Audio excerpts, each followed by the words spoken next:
Okay, guys, today we are going to discuss something about the recursion. Uh, the simplest definition of the recursion is when the function call itself. It means for the different function call, function अपने आप को ही बार-बार call कर दे. So then that technique is called the recursion. Let us try to understand the things by the mathematical function first. Then we will see the implementation in C, and we will learn how to write a recursive function in C to uh, implement the concept of recursion. Suppose I have a function, mathematical function I should say, f. The name of function is f. Okay, it is going to receive the value of n from somewhere where n is an integer value. Equals to, it is defined as, it will give me 1 if n is less than or equals to 1. This mathematical function is f. It is going to receive the value of n where n is an integer value. It is, if it is going to receive anything less than or equals to 1, it is give me 1. Otherwise it is going to call itself like this. If n is greater than 1. There are two conditions in this mathematical function. You can observe if this function is going to receive less than or equals to 1, it will give me 1. If it is going to receive more than 1, so then it will give me this thing. Suppose I have passed 4. It means, in other words, I am trying to find out f4 here. Closely watch. Second condition is true, first is false here. When n equals to 4, first condition is false, second condition is true. It means I am going to receive f3. Okay, the first call will happen. Again we can observe this function has called itself for the value of 3 now. Now it is going to receive 3 here. Since for this 3 and second condition is again true, so then this thing will be replaced by 3 multiplied by f of 2. The new value is this one. Again you can observe this function is called itself. Take, it is going to receive 2 here. Second condition is again true. So then it will give me 2 multiplied by f1. I will receive this value. This time it is going to receive 1. Since it is the exit point of this function, when I will receive 1, so then it will give me only 1. It is not going to call itself. It means it will be replaced by multiply by 1.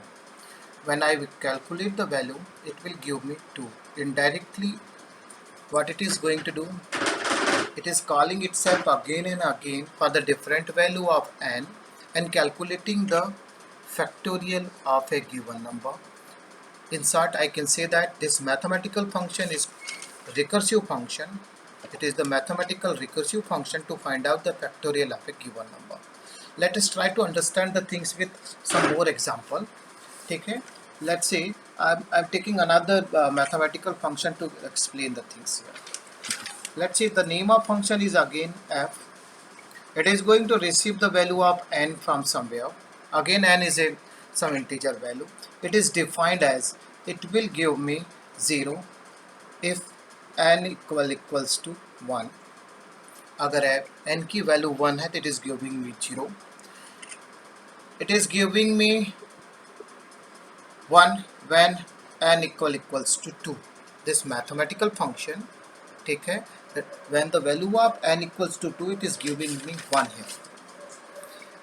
Otherwise, in other case, when n is greater than 2, I have defined the two things. When n equals to 1, it is giving me 0. N equals to 2, it is giving me 1. When n is greater than 2, it means this mathematical function has two exit points here, first and second.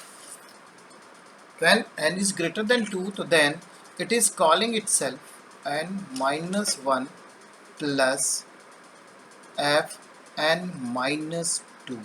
Again अपने आप को ही बुला रहा है, it is calling f n minus 1 plus f n minus 2, यानी previous two were indirectly the addition of previous two terms actually. Suppose I have passed n equals to 4. It means I am trying to find out f4 here. So then first second condition is false, it means it is true, so then it is f3 plus f2. ठीक, again this will receive 3 for this thing, so then it will give me f2 plus f1, this thing will be remain same, f2. I will receive this one. For this it will receive 2, it means this condition is true, so then it will be replaced by 1 plus, for this it is going to receive 1, it means first condition is true, it means 0, plus for this it is going to receive 2, second condition is true, so then it is 1. When we calculate 1 plus 0 plus 1, it will give me 2. ठीक, it means the last value returned by f4 equals to 2. Closely observe the Fibonacci series. 0 1, addition of these two will create 1, addition of the create 2, addition of this 3, addition of this 5, and so on. You can observe fn equals to 4, 0 1 2 3 1 2 3 4 4. It means this function is calculating nth term of the Fibonacci series. Fibonacci series. This mathematical function is calculating the nth term of Fibonacci series. We will see later how it is implemented in C. ठीक है, and then again take the next example to understand the things. Take the another mathematical function to understand the concept. ठीक है, first we will try to find out the next example. Another function is f. It is going to receive the value of a and b. Both are the integer value. It is defined at before doing anything, it will calculate it a modulus b. It means when we divide a by b, the remainder will be passed for n. On the basis of r, I am going to take some decision. If r equals to 0, अगर r की value मुझे 0 मिलती with the help of this expression, तो I will return b. This function, actually not me, this function will return the value of b. If r is not equals to 0, if with the help of this function expression you are going to get r is not equal to, r की value 0 के बराबर नहीं है, तो then it will call itself for this r. It means this function will call itself for this value. Let's say initially I have passed 9 and I have passed 6. The initial value of a equals to 9 and b equals to 6. Suppose this function has received this value from somewhere. So then first time the value of r will be calculated. 9 will be divided by 6, it will give me 3. Obviously 9 को जब मैं 6 से divide करूँगा I will get 3. Okay.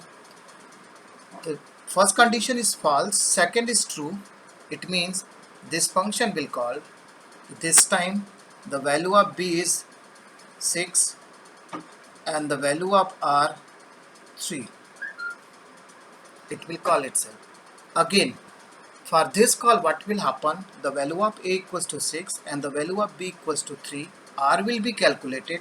This time r will give me 0. When I will divide 6 by 3, remainder will be 0. condition first is true, it means it will give me 3. That is the greatest common divisor of 9 and 6. It means indirectly what I am saying, this mathematical function is calculating greatest common divisor of two numbers.